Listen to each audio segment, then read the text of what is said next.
సమాజంలో పుట్టుకతో అత్యంత ప్రతిభావంతులు, ఇక్కడ రానేడు వాళ్ళంతా కూడా పరికరం దళితుల. We are all products of accidents and circumstances. ఈ దేశంలో 170 మంది భవిష్యత్ పుట్టిన రోజునే ఆ పుట్టిన కులాన్ని బట్టి, పుట్టిన కుటుంబాన్ని బట్టి, తల్లిదండ్రుల చదువుని బట్టి, ఆర్థిక పరిస్థితులు నిర్ణయం.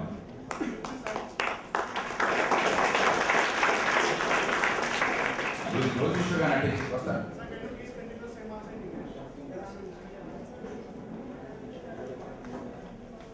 The future of the vast majority of children born in this country is determined at the time of birth by the circumstances of birth, the family in which she is born, the caste, the economic status, and education level of the parents.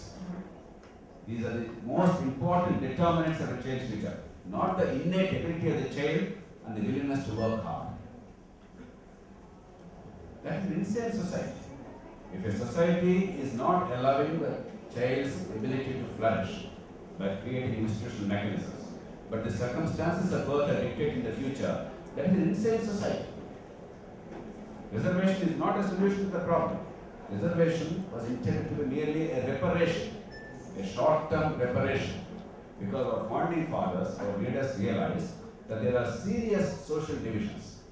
Large segments of population are denied the basic fruits of modernity because of caste system, because of illiteracy, because of poverty.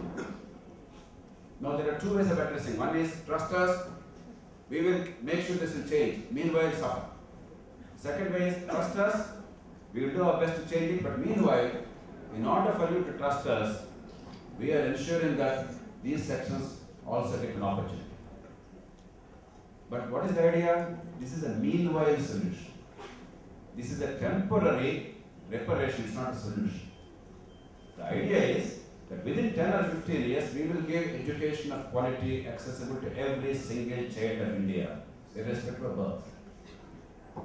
The tragedy is, what was meant to be a temporary reparation is converted into a permanent solution by the politicians and many areas in society. Because we have refused, alone among major societies in the world, we have refused to ensure quality education to every single child at school level. Even today, most of the schools in this country are worthless. They are inconsequential, in government or in private sector. Because the society is not willing to do that, perpetuation of reservation has become a means of pleasing people without actually bringing about change. The answer does not lie in fighting reservation. The answer lies in going deeper. And here is a set of 4 steps that we should take. 1. We must first start rationalizing reservation. In the name of reservation, a collector's son and a minister's daughter, a millionaire's child cannot continue to get the benefit.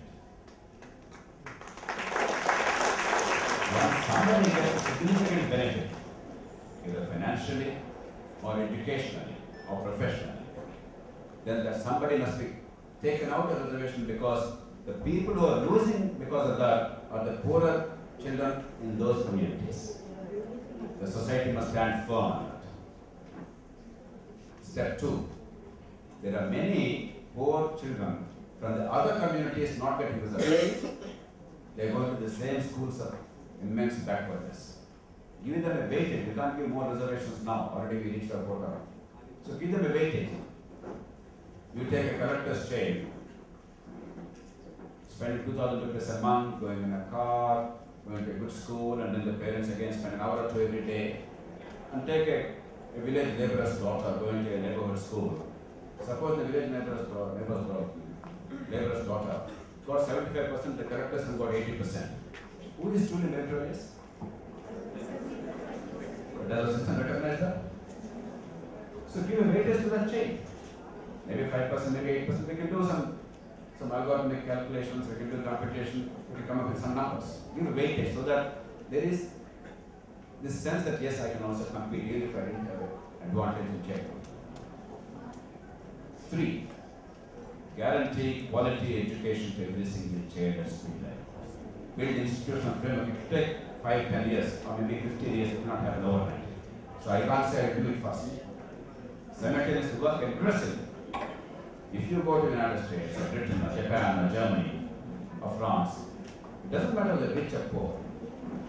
It doesn't matter whether you're a top manager or laborer. Your child, in most cases, will get roughly the same kind of education that a rich man's kid gets, without paying a single rupee out of pocket. You create that framework.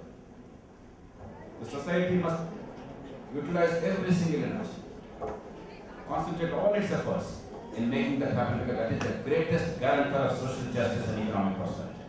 Everything else is hogwash. By giving 1 rupee a kilogram rice, you are not eliminating poverty, you are perpetuating poverty. The only guarantor, the only way to eliminate poverty is to give education of quality accessible to every single child. Then the child, because of hard work or ability, some children grow beyond, some children stop at a certain level, but everybody will have a decent chance of making a good life. And meanwhile, ensure that higher education is accessible to every single child, irrespective of economic means, as long as ability and desire are there. If these core steps are taken by society, in 10-15 years, reservations become irrelevant. They will become inconsequential. Otherwise, merely, if today merely all of you say, some of you want reservations, some of you don't want reservations, you're only going to have a civil war, you're not going to solve the problem. You have to find a creative solution, understand the problem, find innovative answers. That's the way forward. Because the society is made up of everybody. If each of us looks at our group interests and ignores other groups, if there is a conflict of interest, there is no reconciliation, you will only have violence. We have to have a peaceful, harmonious society. That means there must be give and take. That is the function of politics. Many people ask me, why politics? My friends, politics is not plunder. Politics is not the Prime Minister's son becoming a politician. Politics is a means of reconciling conflicting interests. ఈ reservation కూర్చుంది, ఈ సమస్య పరిష్కారం కోసం ఎవరు పనిచేయాలా, ఆలోచించేవాడు, సమాజం అందరినీ కలపాలా, వాళ్ళు ఆలోచన పెంచాలా, అది ఎక్కడ జరుగుతుంది? పాలిటిక్స్ జరుగుతుంది. లిమిటెడ్ రిసోర్సెస్ ఉన్నాయి, బడ్జెట్ ఇందాక 1,00,000 కోట్ల నుంచి మాట్లాడారు, అన్లిమిటెడ్ వాంట్స్ ఉన్నాయి. How do you reconcile these two? Because nobody, not even Bill Gates, has more money than his needs. Everybody has less money than the needs. Our needs always proliferate faster than our money. The purpose of politics is to reconcile limited resources with unlimited wants.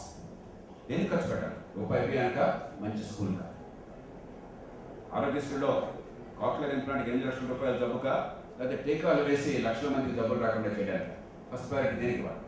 This is function of politics. Politics is not about having some 25 security guards and having 150 cars following you. Politics is not about plundering government lands and making money at public expense. Politics is reconciling conflicts. Politics is deciding the priorities. Politics is promoting human happiness. Every day in this country, 5,000 crores of rupees are spent by governments. 5,000 crores a day. How that money is spent, that is the purpose of politics. Politics is దుర్మార్గ అర్థం చెప్పి politics ఎందుకున్నానో మనం ప్రశ్న అడుగుతున్నాం. Mahatma Gandhi was in politics, you know? What Gandhi did was politics. What Ambedkar did was politics. What Maulana Azad did was politics. What Sardar Patel did was politics, unifying a whole nation, 600 princely states, unprecedented in human history. Uniting a country of so many languages and cultures and religions and regions. That is politics. Politics is nation building. Of course you can do service in 100 ways. Everything is important, everything is necessary. But right now at this juncture in India, the most difficult thing, the most challenging thing, the most terrible thing, the most vital thing is political work. Doesn't matter if you are in politics directly or if you are outside political parties, that's inconsequential. Do you think I was out of politics when I was a public servant? When I was deciding whether education should come first or not, when I was deciding how to ensure that these young kids of these displaced families of Vizag still can't get employment, they also share in prosperity, I was playing politics, but at the best kind. I was deciding their lives with public money. That is politics. As a citizen, when I was not in politics for 10 years, for 11 years, I was not in politics. When I was leading Lok Sabha movement, I was India's foremost reformer in a variety of sectors. I was doing politics. I have an instrument in getting at least 10 or 12 laws in place in this country, including some constitutional amendments. That is politics. I may not have asked for vote. Today, I am directly asking for vote. We are all political. First, erase from your mind the notion that we are not political. The moment we say the road is not good, something must be done, it's politics. The moment we say there is no drinking water, what do we do? Shall we get Ellampalli water or Krishna water? That is politics. The moment we say police station, when I go there I am not getting justice, I am treated badly, that is politics. The moment we say there is corruption, how do we look out? That is politics. Because that has the greatest impact. అందుకనే Gandhiji said, ఆయన ఈ మాట అడిగారు, మీరు మహాత్ములు కదా, మీరు ఋషి కదా, మీకెందుకంటే పాలిటిక్స్ అని చెప్పి ఆ రోజుల్లో అనుకున్నాను పాలిటిక్స్ అంటే. Gandhiji said, politics ensnares you like the coils of a snake. Wherever you go, you cannot escape. మంచి రోడ్డు కావాలి, పొల్యూషన్ ఫ్రీడమ్ కావాలి, హైర్ ఎడ్యుకేషన్ బాగుండాలి, ఎంప్లాయబిలిటీ పెరగాలి. ఇంకా చెప్పారు, ఎంప్లాయబిలిటీ ఎంత మన స్టేట్లో అని చెప్పారు. ఎంప్లాయబిలిటీ పెరగాలి, ఎడ్యుకేషన్ ఆపర్చునిటీస్ రావాలి, హెల్త్ కేర్ ఇంప్రూవ్ కావాలి. You touch anything, anywhere, you end up in politics.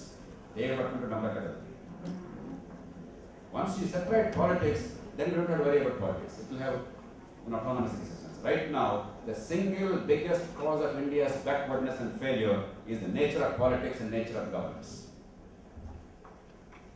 And that must be addressed today, if you care for the country and its future.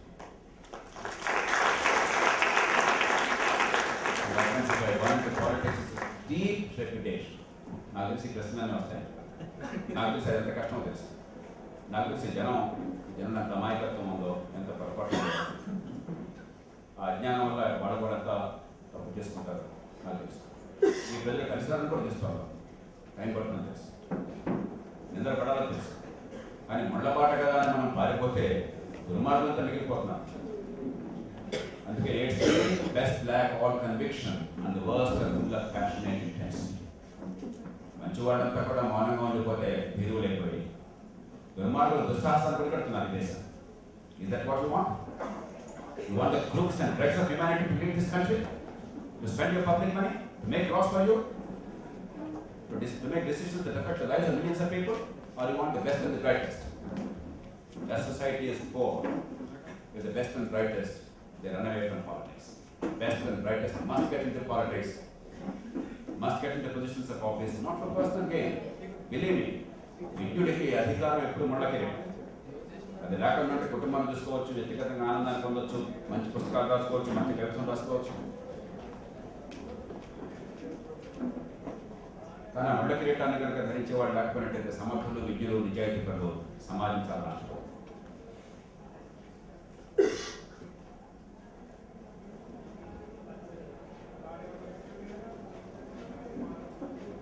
I think I really addressed most of the questions. I can go into specifics.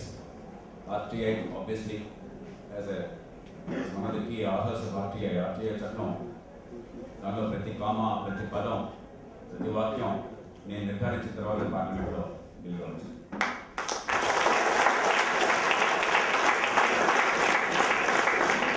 Arunava and I, we worked together after that, and I actually was given the final authority to veto power. So, after 31 changes that I brought about, that became the law. It takes time, but certainly we are on the right track. Don't lose heart. Many of these instruments, in time, their impact will be greater and greater, and there will be greater synergies as more and more instruments come. Many more things need to be done in this country. We will do it, and all of you must participate in that, and we have to create a framework in which the country is right. I'll take a few more questions. Petrol charges day by day చాలా dangerous గా పెరిగిపోతున్నాయి. దాన్ని ప్రతి ఒక్కరు బాధపడుతున్నారు, but ఎవరైనా ఏం చేయలేకపోతున్నారు సార్. సో ఫ్యూచర్ లో తగ్గే ఛాన్స్ ఉందా, ఇంకా పెరుగుతాయి? Okay, next. Good afternoon, sir. I studied from Kendra Vidyalaya, and I am really very sad by the secondary education given in our government schools. Sir, in some where I have studied, sir, some students are going for dummy admission in another college, and they are simultaneously doing coaching for IIT or any other competitive exam, and they are excelling in their respective exams also. But sir, in our government college, we are not allowed to do any coachings or any. The teachers are also not giving that quality education so that we can sit in IITs or